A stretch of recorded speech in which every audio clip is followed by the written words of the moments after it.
चंडीगढ़ में इस साल जून की तपिश ने सारे रिकॉर्ड तोड़ दिए हैं। दिन का तापमान 44 डिग्री सेल्सियस तक पहुंच गया है और रात में भी कोई खास राहत नहीं है। दिन रात के तापमान में सिर्फ 60 डिग्री का फर्क रह गया है। इसका असर सिर्फ इंसानों पर नहीं बल्कि जंगली जानवरों, शहर की नाजुक इकाई और सुखना झील पर भी साफ नजर आ रहा है। लगातार चल रही गर्म हवाएं और सूखा मौसम शहर की हालत बिगाड़ रहा है। इसका सबसे ज्यादा असर चंडीगढ़ की जीवन रेखा माने जाने वाली सुखना लेक पर पड़ रहा है, जिसके सहारे यहाँ के किसानों का जीवन यापन होता है। सुखना झील का जलस्तर लगातार गिरता जा रहा है, जिसकी तस्वीरें आपको हमारी स्क्रीन पर दिखाई दे रही हैं। देखिए ये क्लिप।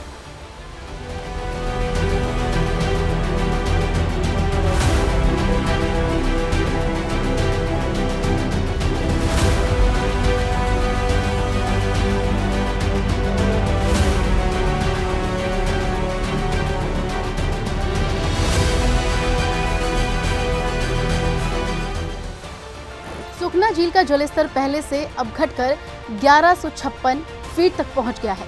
ये इस मौसम का सबसे निचला स्तर है। झील के रेगुलेटरी एंड का पानी पूरी तरह से सूख चुका है, जिसकी वजह से मिट्टी के टापू दिखाई देने लगे हैं। ये टापू न सिर्फ एक पर्यावरणीय संकट की चेतावनी है, बल्कि ये संकेत भी दे रहे हैं कि अगर अब जरूरी कदम नहीं उठाए गए तो चंडीगढ़ को भारी जल संकट का सामना करना पड़ सकता है। सुखना के सूख जाने से शहर में बिजली और पानी की मांग तेजी से बढ़ गई है।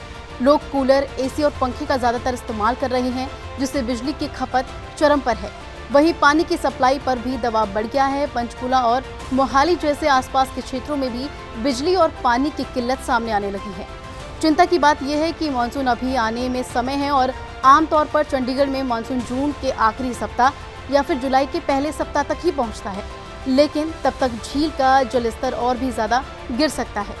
विशेषज्ञों का कहना है कि हालात अगर ऐसे ही रहे तो साल 2017 जैसे हालात फिर से सामने आ सकते हैं, जब झील पूरी तरह से सूख गई थी और लोग वहां क्रिकेट खेलते नजर आते थे। लेकिन अब सवाल यह है कि क्या हम फिर से वही गलती दोहरा रहे हैं, क्योंकि सिर्फ बारिश के भरोसे रहने से कुछ नहीं होगा।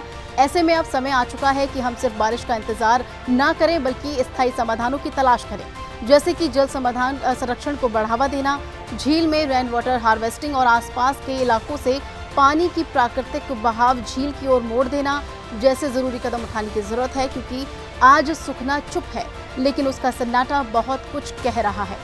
अभी ध्यान नहीं दिया गया तो आने वाले समय में सुखना लेक इतिहास बनकर रह जाएगी और चंडीगढ़ एक गंभीर जल संकट की ओर बढ़ जाएगा।